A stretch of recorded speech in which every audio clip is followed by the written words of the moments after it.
আজকে কারে আমি তাহাজ্জুদ নামাজের ওযুর পানি আমি জোগাড় করে দেব। আম্মা গো, আজকে আমি কোন মাডারে ওযু করে দেব মা? সন্তান বিনয় বিনয় কান্দে। আজকে তবুও ওযুর পানি আনা বন্ধ করে নাই। ওযুর পানির বদনাটা লোটাটা হাতের মধ্যে নিয়া সন্তান দৌড় মারছে নদীর কিনারায়, যা ওযুর পানিটা আইনা সন্তানটা মার কাঠের কাছে বৈশা বৈশা কাঁদতাছে। ও আম্মা, আগে তো ওযুর পানি আনার পরে ওযুটা করাইয়া দিলে আমি অর্ধেক পানি দিয়ে ওযু করতাম, আপনি মা অর্ধেক পানি দিয়ে ওযু করতেন। আপনার কাপড়ের আঁচলটা দিয়া আপনি আপনার মুখটা মুছতেন, আমি সন্তানের মুখটা মুইসা দিতেন। ও মা, আজকে দিয়ে আমি সন্তানের মুখের পানি কেউ মুইসা দেয় না। মা, কে আমি সন্তানরে আদর করব? হে নবগ্রামের যুব সমাজ, হে নবগ্রামের মুরব্বীরা, পর্দার অন্তরালের মা বোনেরা, জানি না কার মা নাই কার বাবা নাই। আজকে তুমি কান্না করো, মার জন্য কাঁদো। রক্ত ঝইরা গেলে কেউ তোমার চোখের পানি মুছে দিবে না, রক্ত বন্ধ করে দিবে না। তোমার জ্বর হইলে পা কপালের মধ্যে জলপট্টি দিয়া দিবে না।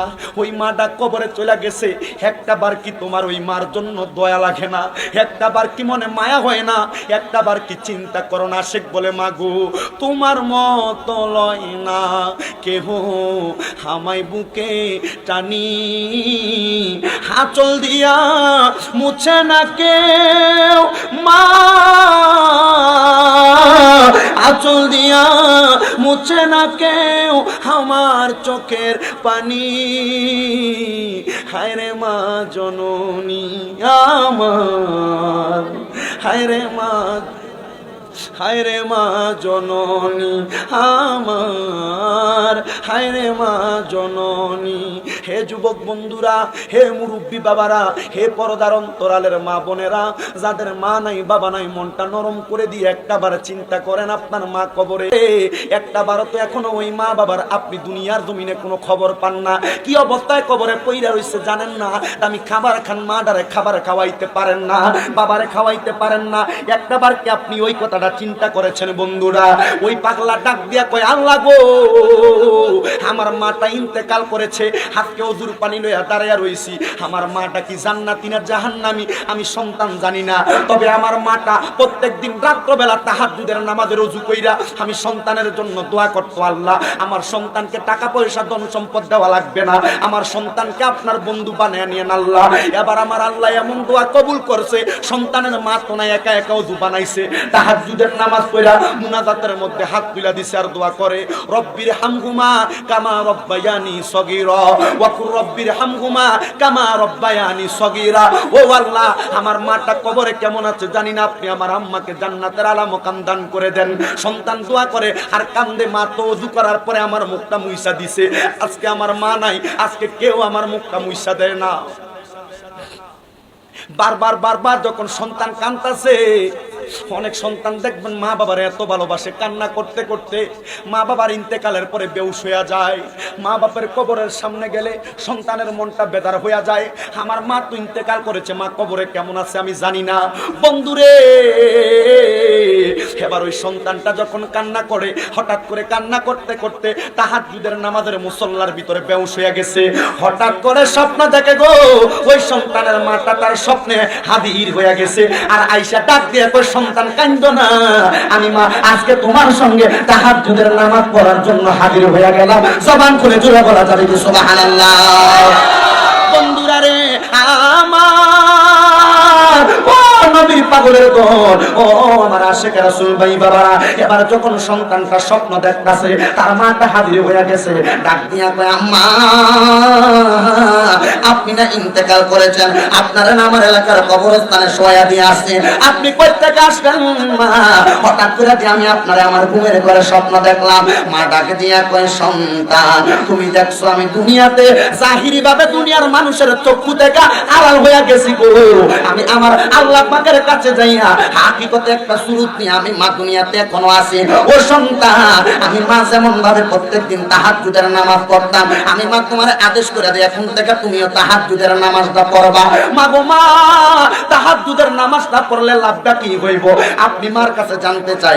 মা এবার ঘুমের ঘরে স্বপ্নে আল্লাহর কোরআন তেলাওয়াত করে, ওয়া মিনাল লাইলি ফাতাহাজ্জাত বিহি নাফিলাতাল লাকা আসা আইয়াবআসাকা রাব্বুকা মাকামান মাহমুদা।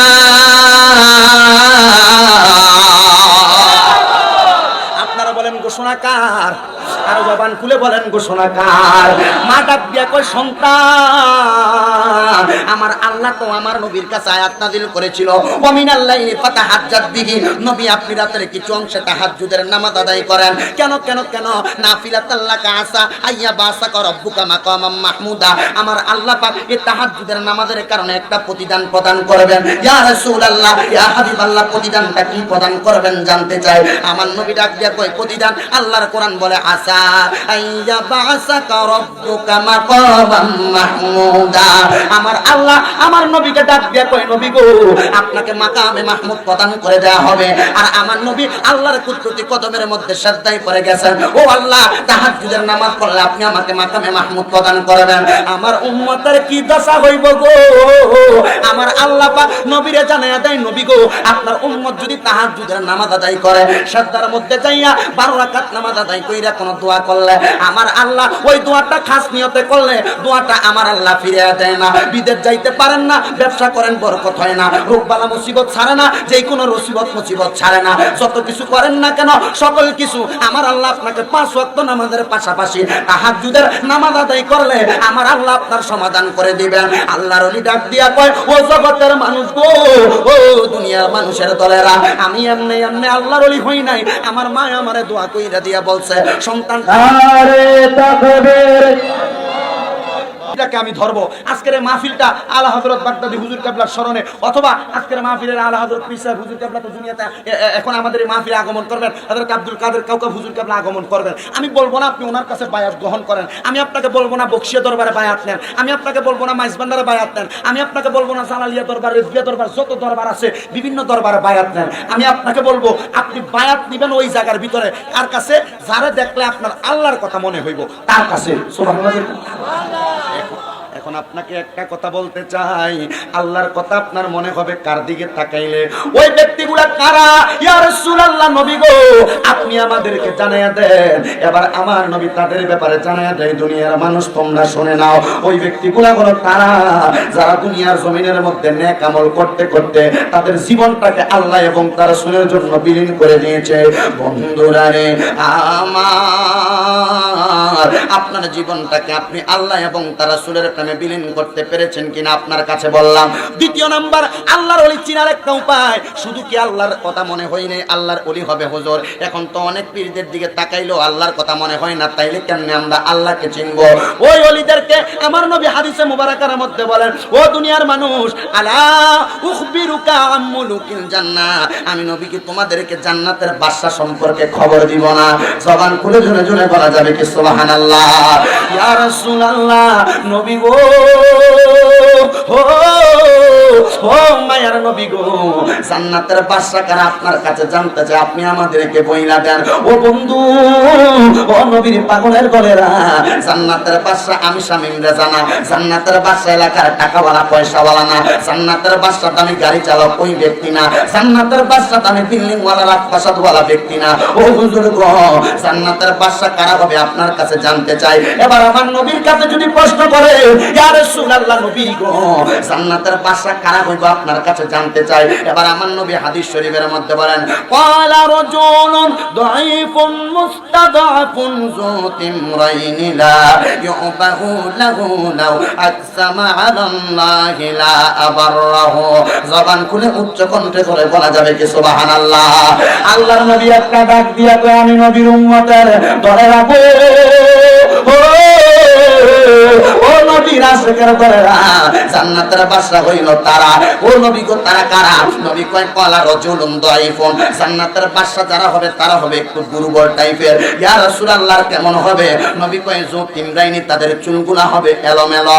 শুধু তাই নয়, লা ইউবাহু লাহু লাউ আকসামা আলাল্লাহি লা আবাররা, তোমরা তার দেখলে পছন্দ করবা না, কিন্তু এই ব্যক্তি যদি আমার আল্লাহর কাছে কোনো দোয়া করে আমার আল্লাহ তার দোয়াটা কবুল কইরা নেয়। ও সুজানগর নবগ্রাম সহ আশেপাশে এলাকার যত ভাই বাবারা বন্ধুরা পর্দার অন্তরালের মা বোনেরা, আপনাদের কাছে মাঝে মাঝে চুলগুলা এলোমেলো জট চুলওয়ালা পাগল ব্যক্তি এসে বাদ চায়, আপনার কাছে মাঝে মাঝে খাবার চায়, আপনি তো তারে পানি মাইরা দৌড়াইয়া দেন, আপনি তো তারে কলার চুলকা মাইরা ভাগাইয়া দেন। না রে না, এমন ব্যক্তি দেখলে মারা যাবে না, এমন ব্যক্তি দেখলে দমক দেওয়া যাবে না, পানি মারা যাবে না, তাদেরকে কলার শুল্ক মারা যাবে না। বলে হুজুর কেন মারা যাবে না? আল্লাহর নবী কয়ে সাবধান, তারাই হবে জান্নাতের বাদশা। পাগল বইলা তারা খেদাইয়া দিও না। এই ব্যক্তিটার মধ্যে আল্লাহকে তোমরা পাইবা, এই ব্যক্তির মাঝে তোমরা নবী পাইবা। তাইলে দুইজন ব্যক্তির মাধ্যমে আমরা ওলি চিনতে পারবো, যার দিকে তাকাইলে আল্লাহর কথা মনে হয়, যার দিকে তাকাইলে নবীর কথা মনে হয়। আর দুই নাম্বার ব্যক্তি হলো একবারে কেমন দুর্বল হবে, শরীরে কোনো কিছু থাকবে না, কাপড়গুলো এলোমেলো হবে, ওই ব্যক্তিগুলোর দিকে তাকাইলে আল্লাহর কথা মনে হয়। এখন আমি বলবো ও বন্ধু আমার, এখন আপনি আল্লাহর ওলি চিনাটা আপনার জন্য সহজ হয়ে গেছে। আপনি কাকে পছন্দ করবেন আপনার নিজের উপর দায়িত্ব, ঠিক না? এখন আপনি কাকে পছন্দ করবেন? এতদিন পীর চিনার জন্য কি লাগবে আপনি জানেন না। আপনাকে যদি বলা হয় হুজুর আমি দুনিয়ার জমিনের ভিতরে যা কিছু করি না কেন আমি একটা খাবার খাবো, এখন খাবারটা কি মিষ্টি না ঝাল, আপনি যদি আঙ্গুল দিয়ে একটু জিহ্বার মধ্যে না লাগান আপনি কি বুঝবেন? তাহলে এটা বোঝার মাধ্যম কি? এটা আঙ্গুল দিয়ে জিহ্বাতে লাগাইছি, জিহ্বাটা হইল খাবার পরীক্ষা করার একটা টেস্টার, আর এই রাসূলের হাদিস হলো আল্লাহর ওলিকে চিনার, পীর মুর্শিদ চিনার টেস্টার। মারহাবা, আরো জোরে বলেন না মারহাবা। রাসূলের হাদিস শিখিয়ে দিচ্ছে আপনি কিভাবে আল্লাহর ওলি চিনবেন। এক নাম্বার আল্লাহর ওলি চিনবেন যাদের দিকে তাকাইলে আল্লাহর কথা মনে হয়, যাদের দিকে তাকাইলে নবীর কথা মনে হয়, তারা কি আল্লাহর ওলি? তারা কি আল্লাহর? আর দুই নাম্বার আল্লাহর ওলি হলো ক্বালা রাজুলুন দাইফুন মুস্তাদাফুন যু তিমরাইনি লা ইউবাহু লাহু লাউ আকসামা আলাল্লাহি লা আবাররাহু। ও মানুষ, এমন মানুষ দুর্বল, কাপড়গুলো এলোমেলো, দেখলে পছন্দ হয় না। অনেক পীর সাহেব হুজুরদের শরীরের পোশাক সুন্দর, এদের দিকে তাকাইলে আল্লাহর কথা মনে হওয়ার সম্ভাবনা। আর দুই নাম্বার এমনও পীর শরীরের পাঞ্জাবির খবর কি নেয় না, কেমন জানি এলোমেলো, পান খাইছে যে পানের ইয়াটিয়া ফেরা রয়েছে শরীরে, এত বেশি সুন্দর লাগে না, চুলগুলো এলোমেলো, যত্ন করে না, দেখতে একবার পাগলের মতো লাগে। আল্লাহর নবী কয় এরা হইব জান্নাতের বাদশা। এদেরকে দেখলে যদি পছন্দ হয় হাতে হাত দিয়ে বায়াত গ্রহণ করবা। জানি না কখন তুমি মারা যাও, মারা গেলে তোমার গুনার হিসাব তুমি দিতে পারবা না। ওই আল্লাহর বন্ধু যারা, তারা তো তাদের হিসাবটা দিবেন। ওই হিসাবটা দেওয়ার পর আল্লাহ পাক তাদেরকে একটা ক্ষমতা প্রদান করবেন। ইয়া রাসূলুল্লাহ ক্ষমতাটা কি? বলে ক্ষমতাটার নাম হলো তারা তাদের ভক্ত যারা আছে, তারা তাদের মুরিদ যারা আছে, অথবা তাদের আহাল যারা আছে, এক কথায় তাদেরকে যারা অনুসরণ করেছে, ওই ব্যক্তিগুলাকে জাহান্নাম থেকে জান্নাতে নেওয়ার ক্ষমতা আল্লাহ তাদেরকে প্রদান করবেন। জবান খুলে বলেন সুবহানাল্লাহ। নারে তাকবীর, নারে রিসালাত, শুহাদায়ে কারবালা শরীফ, নারে পাক पंजातन, শাহপুর দরবার শরীফ, বাগদাদে মুর্শিদ কিবলা, কাউকাবে মুর্শিদ কিবলা, শামীম রেজাল কাদরি সাহেব। তাহলে আল্লাহর ওলি আমরা এখন থেকে চিনতে পারবো তো ইনশাআল্লাহ? একজন বলতে পারবেন আল্লাহর ওলি চিনার জন্য প্রথম উপায়টা কি? কেমন হইতে হইব? চেহারা দেখলে কার কথা মনে হইব? কথা কোন না, কার কথা? আল্লাহর কথা মনে হবে। আর দুই নাম্বার হচ্ছে আল্লাহর কথা মনে হওয়ার পর তৃতীয় দুই নাম্বার ব্যক্তি হচ্ছেন তারা একবার দুর্বল টাইপের হবে। আল্লাহ যেন আমাদেরকে বোঝার তৌফিক দান করে। আরো ধরে বলেন না আমিন। এখন বন্ধু ওই আল্লাহর ওলি চিনার মতো একটা যোগ্যতা আপনার ভিতরে প্রবেশ করেছে, ওই আল্লাহর ওলিদেরকে চিনার মতো ক্ষমতা আপনার ভিতরে আছে, কিন্তু আপনি একবার কি চিন্তা করেছেন অন্তরের ভিতর আপনি এই এদেরকে চিনার মাধ্যমটা কিভাবে ধারণ করবেন? আল্লাহ পাকের একজন বন্ধু যিনার নাম হযরত বাহরান রহমাতুল্লাহি আলাইহি, ওনার বাড়ি হলো ইরাকের বাগদাদের জমিনে। হযরত বাহরানের অন্তরের ভিতরে একটা জিনিস সদা সর্বদা কাজ করত। ওই দুনিয়ার জমিনের মধ্যে যখন তিনি থাকতেন ওনার ওনার অন্তরে সবসময় নবী এবং নবীর আহালদের প্রতি ভালোবাসা, সোহাদে কারবালার সদস্যদের প্রতি ভালোবাসা তাদের অন্তরে ধারণ করতেন। হযরত বাহরান রাহমাতুল্লাহি আলাইহি উনি একদিন যখন ছোট্টবেলার মধ্যে বয়স মাত্র 10 বছর বয়স, হযরত বাহরান রাহমাতুল্লাহি আলাইহি মাত্র 10 বছর বয়সের বাচ্চা, ওনার আম্মাজান বাহরানকে ডাক দিয়ে বলে, সন্তান, ও আমার সন্তান বাহরান, আমি তোমার কাছে একটা কথা বলতে চাই। ও আমার সন্তান বাহরান, আমি মা তোমার কাছে একটা আদেশ করতে চাই। আম্মা গো, ও আমার আম্মা গো, আপনি বলেন না আমি সন্তানকে আপনি কি আদেশ করতে চান, কি ওসিয়ত করতে চান? বলে, আদেশ আর ওসিয়তটা হই না রে বাবা, তুমি দুনিয়ার জমিনের মধ্যে কত কিছু করো, একটা কথা মনে রাখো রে আব্বা জান, দুনিয়ার জমিনে থাকা অবস্থায় তুমি আল্লাহ এবং তার রাসূলকে ভালোবাসাটা বেশি করে প্রকাশ করবা। সন্তান ডাক দিয়ে কই, মা গো মা, হ্যাঁ আমি অবশ্যই আল্লাহ এবং তার রাসূলের ভালোবাসা বেশি বেশি প্রকাশ করব। ও আম্মা গো, আপনার কাছে আমি জানতে চাই, আপনি সারা জীবন শুধু আল্লাহ এবং তার রাসূলের ভালোবাসার কথা আমি সন্তানকে শিখাইতেছেন। ও আম্মা, আল্লাহ এবং তার রাসূলের ভালোবাসার মাধ্যমে কি হয় আপনার কাছে আমি জানতে চাই।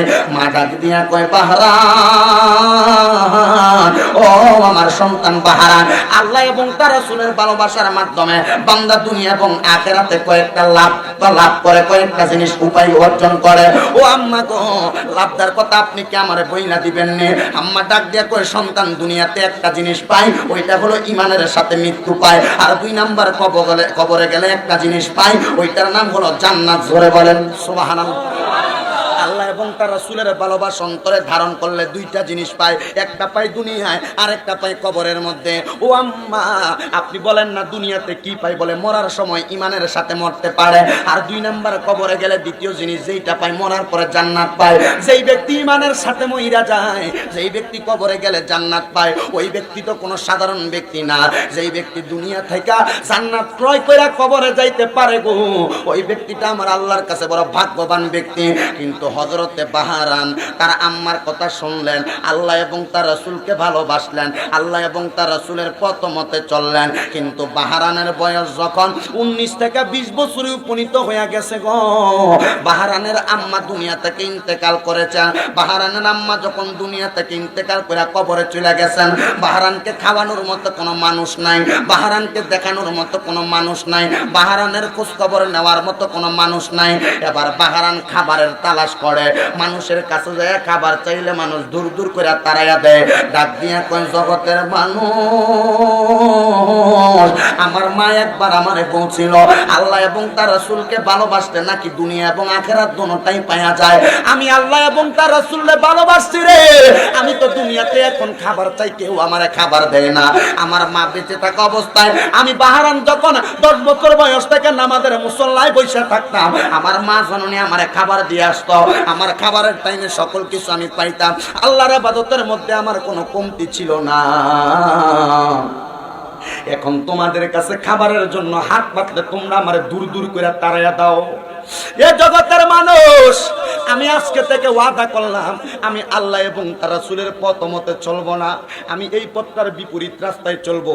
19 বছর বয়সে হযরতে বাহরান ডাকাতি করা শুরু করছে, রাস্তার মধ্য থেকে মানুষের মাল সম্পদ গুলা লুণ্ঠন করা শুরু করছে, রাস্তার মধ্য থেকে মানুষের ধন সম্পদ আহরণ করা শুরু করেছে। হযরতে বাহরান যখন একদিন 2 দিন করতে করতে বাহরানের বয়স যখন 25 বছর হয়ে গেছে, বাহরান একদিন রাত্রবেলা একটা রাস্তার সামনে দাঁড়াইছে, ডাক দিয়া বলে, আমি আজকে রাত্রবেলা চুরি করব, আজকে রাত্রবেলা ডাকাতি করব, তার কাছ থেকে যেই সম্পদগুলো আমি পাবো এই সম্পদগুলা দিয়ে আমি বড় একটা বাড়ি নির্মাণ করব। বন্ধুরে আমার, এমন সময় ইরাকের জমিনে একজন আল্লাহওয়ালা ব্যক্তি, তার অনেকগুলা উট ছিল, অনেকগুলা বকরি ছিল, ইরাকের বড় বাজারের মধ্যে বিক্রি কইরা হযরতে বাহরান যেই রাস্তায় ডাকাতি করতে দাঁড়াইছে ওই রাস্তার মধ্য দিয়া যাইতেছেন। এবার বাহরান তার সামনে পাইয়া ডাকাতি কইরা তার ধন সম্পদ বিকৃত মালের অর্থগুলা ছিনিয়ে নিলেন। এবার আল্লাহর ওলি কোনো কথা বললেন না, আল্লাহর ওলি তাকে ধন সম্পদ দিয়া সামনের দিকে চলে যায়। বাহরান একটা ডাক দিয়া কয়, ও জগতের মানুষ, জীবনে কত ডাকাতি করলাম কিন্তু এমন মানুষ তো দেখলাম না, মানুষকে ডাকাতি করার সময় টাকা দলে বাধা দেয়, ভাই এটা নিস নাই, এমন এমন উদাহরণ প্রদান করে, কিন্তু এই ব্যক্তি দিয়ে আমারে কোনো বাধা প্রদান করে না। আমি জিজ্ঞাসা করলাম, ও হুজুর, আপনার কাছ থেকে এতগুলা স্বর্ণ মুদ্রা নিয়ে আমি নিয়ে নিলাম, আপনি দিয়ে আমারে কোনো বাধা প্রদান করেন না। বলে কেন রে, কেন আমি বাধা প্রদান করতাম? বাহারান কয়, কেন আপনি বাধা প্রদান করবেন না? এই টাকা তো আপনার, এই পয়সা তো আপনার, এই স্বর্ণ মুদ্রাগুলা আপনার, আপনি কেন আমাকে বাধা প্রদান করেন না? বলে তুমি জানো নি রে ও ডাকাতের সর্দার বাহারান, আমি কেন তোমার বাধা প্রদান করি না? বলে কেন? বলে এই টাকাগুলা দুনিয়ার মালিক আমি, কিন্তু এই টাকাগুলার আসল মালিক একজন, তিনি। আর জোরে, এই ধন সম্পদ বাড়ি গাড়ি সকল কিছুর দুনিয়ার ওয়ারিশ সূত্রের মালিক আমি আপনি, কিন্তু আসল মালিক তো আমার আল্লাহ। আল্লাহর ওলিটা ডাক দিয়া কয়, ও ডাকাতের সর্দার বাহারান, আমি জানি তুমি যে আমার ধন সম্পদ নিছ, কেন নিছ? বলে কেন নিছি? আপনি কেমনে জানেন গো? বলে আমি জানি তুমি এই সম্পদ দিয়া বড় একটা বাড়ি বানাইবা, ওই বাড়িতে থাকবা, তোমার দাসী বান্দি হইব, তোমার খেদমত করব। ও বাহারান, দুনিয়ার ঘর দিয়া কি করবি? মরার পরে যদি তোর ঘরটা ঠিক না থাকে, মারহাবা পড়বেন, দুনিয়ার বাড়ি দিয়া কি করবি যদি মরার পরে তোর ঘরটা সুন্দর না থাকে, যদি তোর ঘরটা ঠিক না থাকে? এবার বাহারান কয়, হুজুর জানি না কে আপনি, আপনার পরিচয় কি, তবে আপনার কাছে জানতে চাই, আমি যে আজকে রাত্রে ডাকাতির টাকা দিয়া আমি যে আমার বাড়ি বানাবো, আপনি জানলেন কেমনে? আমারে জানাইয়া দেন। বলে আমি তোমারে জানাইব, তুমি তো করো ডাকাতি, ডাকাতি করলে তো এগুলার খবর পাওয়া যায় না, এগুলার খবর পাইতে হলে দুনিয়াতে ভালো কাজ করা লাগে। ডাকাত সর্দার ডাক দিয়া কয়, হুজুর আমিও তো একদিন ভালো ছিলাম, আমার মা আমার ভালো বানাইয়া কবরে চলে গেছে, কিন্তু আমার দুনিয়ার মানুষ ভালো থাকতে দেয় নাই, আমার দুনিয়ার মানুষগুলা মিথ্যার অপচয় করেছে, আমি খাবার চাইলে আমার দূর দূর করে তাকাইয়া দিছে। ও হুজুর গো, আমি চাই না আপনার এমন হাকিকতের কথা জানতে, তবে বলবেন নি আপনি কেমনে জানছেন গো?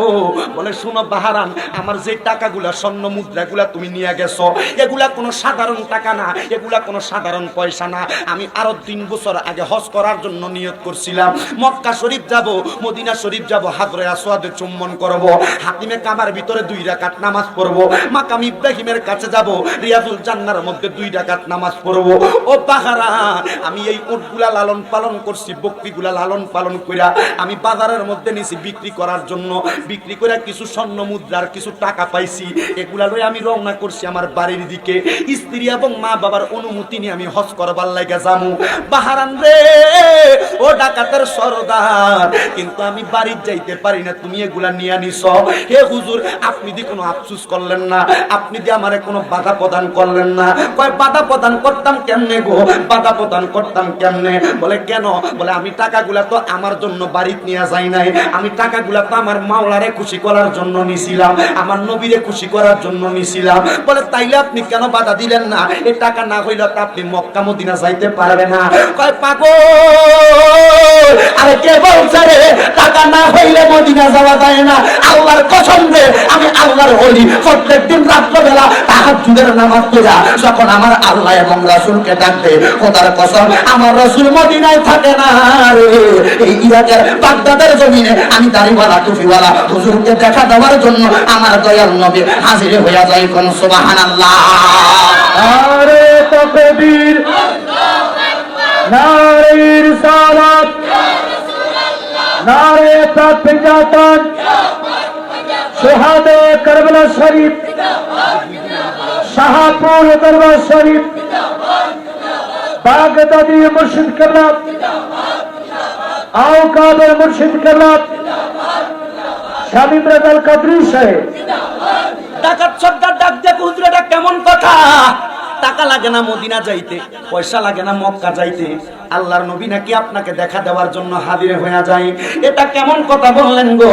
বলে শোনো শোনো শোনো, কেমন কথা বললাম? তুমি যদি আল্লাহর হইয়া যাও, তুমি যদি নবীর হইয়া যাও, মাল্লাহুল মাওলা ফালাহুল কুল, যেই ব্যক্তি মাওলার হইয়া যায় সারা দুনিয়া তার হইয়া যায়।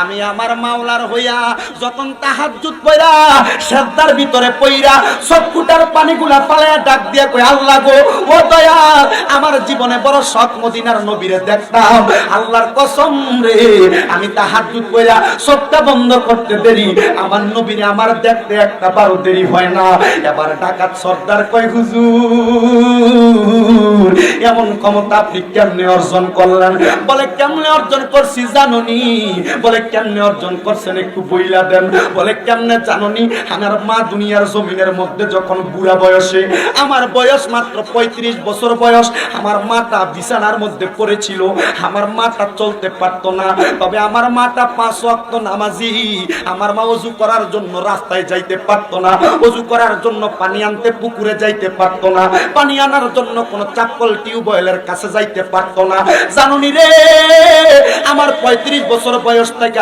আমার 45 বছর বয়স পর্যন্ত একটানা 10 বছর আমি আমার মায়ের তাহাজ্জুদ নামাজের ওযুর পানি টাইনা দিছি সুবহানাল্লাহ রাসূলে বলেন ও বন্ধু 5 ওয়াক্ত ফজর যোহর আসর মাগরিব এশারের নামাজের কথা বলে নাই আমি আমার মায়ের তাহাজ্জুদ নামাজের পানি টাইনা দিছি শুনো রে আমার মা হাঁটতে পারতো না দুইটা পাও প্যারালাইজড হয়ে গেছে হাতগুলা দিয়ে আমার মা জননী কোন রকম চলাফেরা করতো আমার মা আজকের তাহাজ্জুদের ওযু দিয়া পরের দিনের তাহাজ্জুদের নামাজ পর্যন্ত সময় কাটাইতো আমার মা